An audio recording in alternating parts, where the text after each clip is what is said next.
où ils allaient louer les chambres de bonne en face pour me photographier chez moi au moment de l'accouchement avec Nicolas, etc. À 91 ans, Brigitte Bardot provoque un véritable séisme politique et médiatique en s'emportant violemment contre Emmanuel et Brigitte Macron dans une sortie qui a bouleversé tout le pays depuis quelques heures. La France ne parle que de cela. L'icône du cinéma et du combat animaliste habituellement discrète surgit une fois de plus comme une force de la nature pour dénoncer ce qu'elle considère comme une trahison de ses idéaux. Ces mots durs, directs, sans détour, ont fait l'effet d'une déflagration. Jusque dans les couloirs de l'Élysée, les réseaux sociaux se sont embrasés. Les chaînes d'information en continu diffusent en boucle ces déclarations, et la toile entière réagit entre admiration et stupéfaction. Car malgré son âge, Brigitte Bardot ne faiblit pas. Elle frappe là où ça fait mal, s'attaquant frontalement au couple présidentiel, avec la même intensité qu'à l'époque où elle faisait trembler le monde du cinéma. Les proches de la star parlent d'un cri du cœur d'une femme qui n'a plus rien à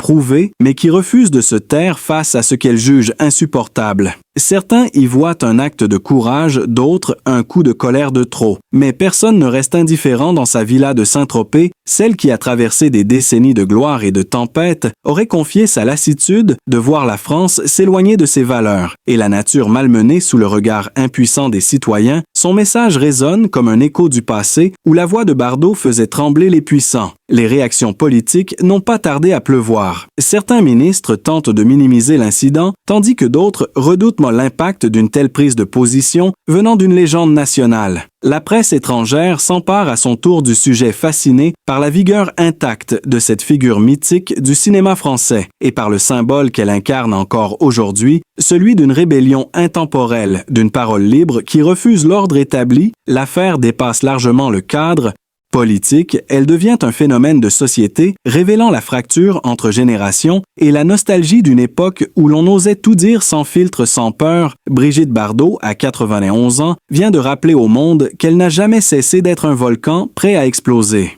Ce qui s'est produit ce matin-là, à la Madrague, a dépassé tout ce que la presse attendait. Brigitte Bardot, vêtue d'un simple pull blanc et d'un pantalon de lin, est apparue sur le perron de sa maison face à la mer avec une expression de feu dans le regard. La voix tremblante d'indignation mais ferme, elle a laissé éclater sa colère contre Emmanuel et Brigitte Macron, en accusant le couple présidentiel d'avoir tourné le dos à la défense des animaux et à la nature. Elle a parlé d'une France qui oublie son âme en courant derrière les profits d'une écologie de façade et d'un pouvoir déconnecté du réel. Ces mots précis mesurés ont résonné dans le silence d'un jardin baigné de soleil quand elle a lancé que les animaux ne votent pas et c'est pour cela qu'on les abandonne. Les caméras présentes ont saisi chaque tremblement de sa main, chaque souffle de sa phrase. La séquence a immédiatement enflammé les réseaux sociaux en quelques heures. Les images se sont répandues partout, des millions de vues, des centaines de milliers de commentaires, entre admiration et choc. Pour certains, c'était la voix de la vérité. Pour d'autres, une attaque déplacée contre le président. Mais personne n'a pu ignorer ce moment. Les chaînes d'information ont envoyé des reporters à Saint-Tropez. Les plateaux télé se sont remplis d'experts et d'anciens collaborateurs du couple présidentiel tentant d'analyser le sens profond de cette sortie inattendue. On a rappelé qu'entre Bardot et l'Élysée, la relation a toujours été fragile. Il y a eu les lettres qu'elle avait adressées à plusieurs présidents avant Macron pour dénoncer la chasse, le massacre des dauphins et la souffrance des animaux dans les abattoirs. Cette fois pourtant, son ton avait quelque chose de plus intime, presque personnel, comme si la désillusion dépassait la cause animale. Certains proches ont confié qu'elle avait longtemps espéré que Brigitte Macron, ancienne professeure sensible à la culture et aux arts, puisse être une alliée, mais la déception aurait été immense. Bardot aurait envoyé à l'été dernier une lettre restée sans réponse demandant la suspension de certaines chasses traditionnelles dans le Sud selon son entourage. Ce silence a été la goutte de trop quand elle a appris que de nouvelles autorisations avaient été délivrées malgré les promesses présidentielles. Elle aurait décidé de parler publiquement en sachant pertinemment que ces mots feraient l'effet d'une bombe dans son salon orné de photos anciennes et de souvenirs de tournage. On raconte qu'elle aurait préparé sa déclaration pendant plusieurs jours, relisant ses notes, ajustant chaque phrase pour qu'aucune ne puisse être détournée de son sens. Elle savait que cette fois, sa voix aurait un retentissement particulier dans un pays où peu de figures publiques osent encore s'exprimer frontalement contre le pouvoir. Les réactions politiques n'ont pas tardé à se multiplier. Certains élus de l'opposition ont salué son courage en rappelant qu'à son âge, elle n'avait plus rien à craindre ni à gagner. D'autres proches du gouvernement ont dénoncé une sortie injuste et blessante pour un président qui, selon eux, a toujours soutenu les associations environnementales. Mais la puissance émotionnelle de Bardot a balayé ses tentatives de justification. La France entière semblait suspendue à ces mots. Le soir même, des centaines de fans se sont rassemblés devant les grilles de la Madrague, déposant des fleurs et des pancartes en signe de soutien. La scène rappelait presque les grandes heures de sa gloire, quand chaque apparition déclenchait une tempête médiatique. Des images d'archives ont ressurgi dans les journaux montrant la jeune actrice des années 50 révoltée contre l'hypocrisie du monde. Ces parallèles entre la Brigitte d'hier et celle d'aujourd'hui ont bouleversé le public. On y voyait la continuité d'une même flamme intacte dans une femme qui n'a jamais cessé de croire que la parole peut changer quelque chose autour d'elle. Le lendemain matin, les unes des quotidiens titraient sur la colère de Bardot et la gêne de l'Élysée. Le couple Macron aurait, selon certaines sources, tenté d'entrer en contact discret avec elle par l'intermédiaire d'un conseiller culturel. Mais la réponse aurait été glaciale. Il est trop tard, aurait simplement répondu, Bardot refusant toute médiation. Elle se serait ensuite retirée du tumulte médiatique, mais sans éteindre l'incendie qu'elle venait d'allumer sur les plateaux, les chroniqueurs s'interrogeaient sur l'impact de cet épisode sur l'image du couple présidentiel. Certains y voyaient une fracture symbolique entre une France ancienne, romantique et libre, et une autre plus technocratique, plus distante, tandis que dans les cafés et sur les forums, les gens commentaient, avec passion, cette nouvelle démonstration de caractère de la part d'une femme qui, depuis 60 ans, incarne à elle seule la beauté, la rébellion et l'indépendance.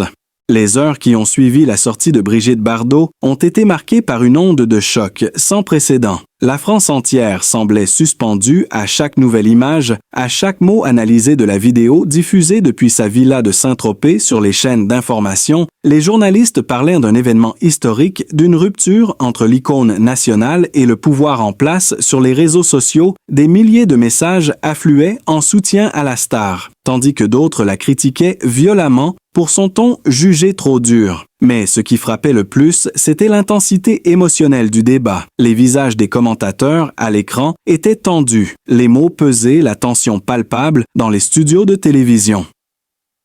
Un chroniqueur a confié qu'il n'avait jamais vu autant de réactions en si peu de temps depuis les grandes crises politiques. Les images de Bardot assise sur sa terrasse, les mains serrées sur ses genoux et la mer en toile de fond ont été reprises en une de tous les journaux internationaux du Guardian à la Repubblica en passant par El País et Der Spiegel.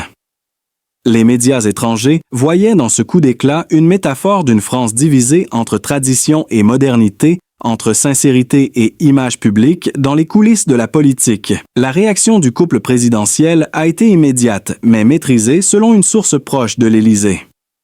Emmanuel Macron aurait été profondément touché en privé, mais aurait choisi de ne pas répondre publiquement pour ne pas donner plus d'écho à la polémique. Son entourage aurait tenté de comprendre les raisons profondes de cette colère, qui selon certains ne serait pas seulement politique, mais aussi affective, car Brigitte Bardot a longtemps été considérée comme un trésor national, une figure presque sacrée du patrimoine français, et voir cette légende se dresser contre lui aurait été ressenti comme une trahison douloureuse pour le président. Quelques membres du gouvernement se sont exprimés à mots couverts évoquant une incompréhension, tandis que d'autres appelaient à respecter l'expression d'une grande dame, libre. Mais rien n'a pu calmer la tempête médiatique. Les talk-shows du soir se sont transformés en tribunaux publics. Des images d'archives de Bardot, visitant des refuges pour animaux, ont été projetées en parallèle de ses récentes déclarations, créant un contraste saisissant entre la douceur d'hier et la fureur d'aujourd'hui. Des invités prestigieux, anciens, acteurs, réalisateurs, écrivains se sont succédés pour témoigner de la force de caractère de la star. Certains se souvenaient de ses colères légendaires sur les plateaux, d'autres de son regard brûlant de détermination lorsqu'elle défendait une cause qui lui tenait à cœur. La réalisatrice Danielle Thompson a confié lors d'un entretien que Bardot n'avait jamais supporté l'injustice et qu'elle préférait risquer sa réputation plutôt que de se taire face à ce qu'elle jugeait indigne le lendemain. Un nouveau rebondissement a amplifié le scandale. Une lettre manuscrite de Brigitte Bardot, adressée à Emmanuel et Brigitte Macron, datée du mois de juin, a été révélée par un hebdomadaire. Elle y dénonçait la passivité du gouvernement face aux pratiques de chasse traditionnelles et implorait le couple présidentiel d'agir en urgence. Le ton y était ferme mais respectueux. Pourtant, cette missive serait restée sans réponse.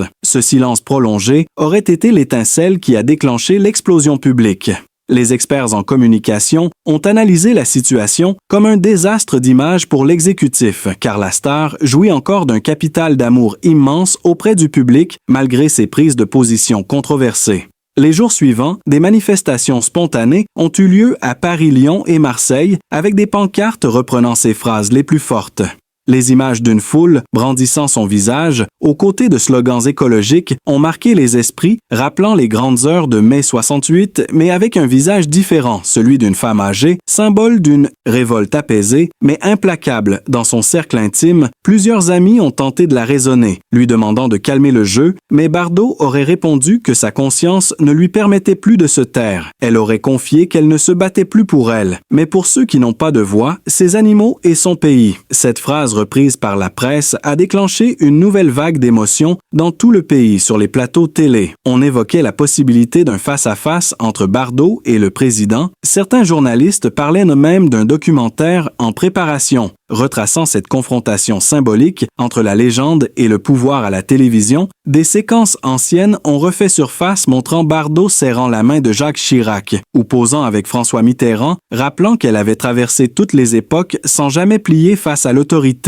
La tempête Bardot ne s'est pas arrêtée aux premières secousses. Au contraire, elle s'est amplifiée de jour en jour, jusqu'à devenir un phénomène national et même international dans les cafés, les salons de coiffure et les bureaux. On ne parlait plus que d'elle. Les chaînes d'information déroulaient en continu des images de son visage grave, de ses mots enregistrés depuis la madrague, tandis que dans les talk-shows, les débats prenaient des allures de procès du pouvoir et de la société entière. Les journalistes, les sociologues, les politologues, tous tentèrent de comprendre ce qui s'était joué dans cette explosion de colère venue d'une femme de 91 ans, dont la voix semblait encore plus forte que celle de tous les jeunes militants réunis. Les amis proches de Bardot racontaient que les jours précédant sa déclaration, elle paraissait nerveuse, agitée, qu'elle ne dormait presque plus et qu'elle relisait sans cesse des lettres anciennes envoyées à différents présidents de la République. Elle aurait murmuré à plusieurs reprises qu'il était temps de briser le silence.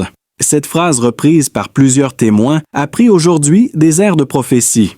Le soir de la diffusion, un photographe présent à Saint-Tropez a capté une image devenue virale, celle de Bardot, debout face à la mer à contre-jour, silhouette solitaire auréolée de lumière. La légende accompagnant la photo disait simplement « Elle rugit encore ». Cette image a parcouru le monde et symbolisé l'essence de son geste, un cri de vérité venu du fond des âges, tandis que la polémique grandissait. Un détail jusqu'alors inconnu a refait surface selon un ancien membre de la Fondation Bardot. La star aurait tenté à plusieurs reprises de rencontrer Emmanuel et Brigitte Macron en privé afin de discuter de la condition animale. Une rencontre aurait même été prévue à l'Élysée en 2020, mais annulée à la dernière minute. Cette révélation a ajouté une dimension de trahison personnelle à son explosion publique, car derrière la colère se cachait une déception plus humaine, un sentiment d'abandon profond. La presse People et la presse politique ont alors fusionné leurs récits, dressant le portrait d'une femme blessée dans sa foi en ceux qu'elle croyait sensibles à sa cause. Les magazines ont publié des photos inédites d'archives où on la voyait jeune rayonnante avec des présidents d'autrefois, posant fièrement à ses côtés comme si le pouvoir politique avait besoin d'elle pour exister aujourd'hui. L'image s'était inversée. C'était elle qui n'avait besoin de personne pour faire trembler le pouvoir. Les soutiens se sont multipliés dans le monde artistique.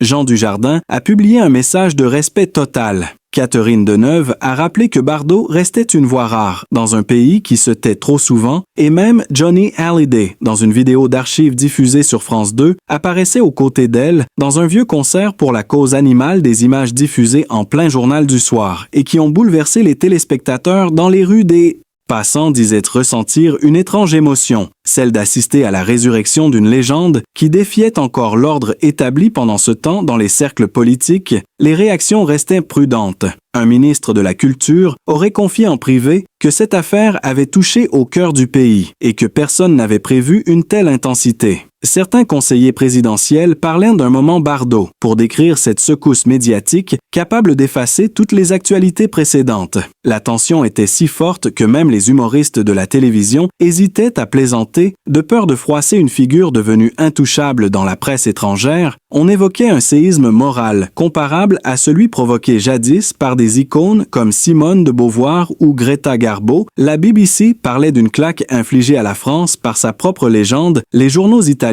la surnommait la sirène révoltée, tandis qu'en Espagne, on soulignait son courage à dire tout haut ce que tant d'autres pensent tout bas sur les réseaux. Les jeunes générations découvraient ou redécouvraient son combat. Certains publiaient des montages vidéo mêlant des extraits de films de Bardot à des scènes de la déclaration récente, créant une atmosphère cinématographique qui renforçait la fascination collective. La France semblait hypnotisée entre admiration.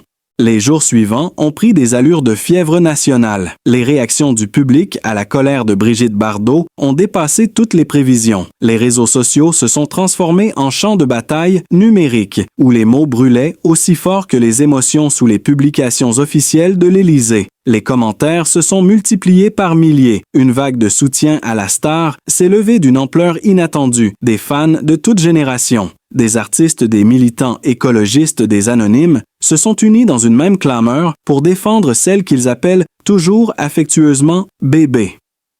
Les vidéos de ces déclarations ont été partagées des millions de fois, accompagnées de montages montrant des extraits de ces films, entrecoupés de ces phrases les plus percutantes. La France redécouvrait, à travers la colère d'une femme de 91 ans, le visage d'une époque où l'on osait encore dire non, sans calcul ni compromis à Paris. Des centaines de personnes se sont rassemblées place de la République, brandissant des pancartes à son effigie sur lesquelles on pouvait lire sa phrase désormais célèbre. « Je ne me tairai jamais ». Des bougies ont été allumées au pied d'une grande photographie de Bardot. En noir et blanc, prise dans les années 60, la foule chantait en silence, tandis que la pluie tombait comme un rideau symbolique sur cette manifestation d'amour et de nostalgie. La presse télévisée a diffusé ces images en direct, les caméras capturant des visages émus, des jeunes femmes pleurant, en parlant d'elles comme d'une grand-mère. Courage, certains hommes âgés disaient que Bardot représentait la dernière voix libre du pays. Des groupes de jeunes militants ont peint sur les murs de Marseille et de Lyon des fresques colorées, représentant la silhouette de Bardot criant face à un ciel rouge symbolisant sa révolte. Cette dimension artistique a donné au mouvement une ampleur culturelle qui a dépassé la simple polémique politique. Les médias ont aussitôt qualifié le phénomène de tempête Bardot, et même les chroniqueurs les plus sceptiques ont reconnu que cette explosion populaire révélait un besoin profond de vérité dans un monde saturé d'images filtrées et de discours convenus. Les fans les plus fidèles ont créé un site internet où ils recueillent toutes les lettres de soutien envoyées à la Madrague. On y compte déjà des dizaines de milliers de messages venus de France, mais aussi d'Italie, d'Allemagne, du Canada ou du Japon. Certains racontent comment Bardot a marqué leur vie. D'autres y expriment leur gratitude pour son courage. La fondation qu'elle dirige a reçu tant de dons que les serveurs ont temporairement cessé de fonctionner. L'émotion est devenue mondiale. Des célébrités étrangères ont également pris la parole. Leonardo DiCaprio a salué sur son compte officiel la force d'une femme qui inspire encore à défendre la nature même. Madonna a publié une photo de Bardot en jeune femme accompagnée de la légende « Respect éternel ». Ces réactions ont renforcé le sentiment que quelque chose d'unique venait de se produire, un basculement culturel où une star de 91 ans rappelait aux nouvelles générations la puissance d'une parole authentique. Pendant ce temps, à Saint-Tropez, la villa de Bardot est devenue un lieu de pèlerinage. Des fans venus de tout le pays déposaient des fleurs, des lettres, des dessins d'enfants à l'entrée du portail blanc. Certains restaient des heures assis sur le trottoir à espérer apercevoir un signe, une silhouette derrière les rideaux. Un journaliste du Figaro a décrit la scène comme un mélange de ferveur religieuse et de reconnaissance nationale. Cette dévotion a ému profondément les proches de la star, qui, selon leurs confidences, n'imaginaient pas un tel raz de marée de tendresse. La télévision a consacré des émissions spéciales diffusant des images rares de Bardot dans les années 50 et 60, des extraits d'interviews oubliés, où elle parlait déjà de la souffrance animale de la nature qu'elle voulait protéger, la juxtaposition de ces Image, avec la colère actuelle, a bouleversé les téléspectateurs qui y voyaient une cohérence presque prophétique. De nombreuses personnalités médiatiques ont révélé avoir reçu dans le passé des lettres manuscrites de Bardot pleines de bienveillance et de passion, ce qui a ajouté une dimension humaine inattendue à la figure publique, souvent jugée distante ou provocante dans les journaux. Les éditorialistes se divisaient. Certains voyaient en elle la conscience morale d'une France endormie, d'autres dénonçaient une manipulation émotionnelle, mais aucun ne restait indifférent. Au fil des jours, la France s'est retrouvée plongée dans un climat étrange, entre admiration et stupeur, comme si le pays tout entier redécouvrait ce qu'il avait perdu, une voix libre et insoumise. Les réactions se faisaient de plus en plus fortes et plus personnelles. Certains fans écrivaient de longues lettres manuscrites, remplies de reconnaissance et de larmes, adressées à la madrague, en racontant comment Brigitte Bardot avait marqué leur enfance, leur combat ou leurs convictions. Des familles entières prenaient la route pour Saint-Tropez dans l'espoir d'apercevoir, ne serait-ce qu'un instant, celle qui incarnait désormais la révolte du cœur. Un journaliste de France 3 a raconté avoir vu des femmes âgées de plus de 80 ans déposer des fleurs devant les grilles blanches en disant simplement « Merci bébé ».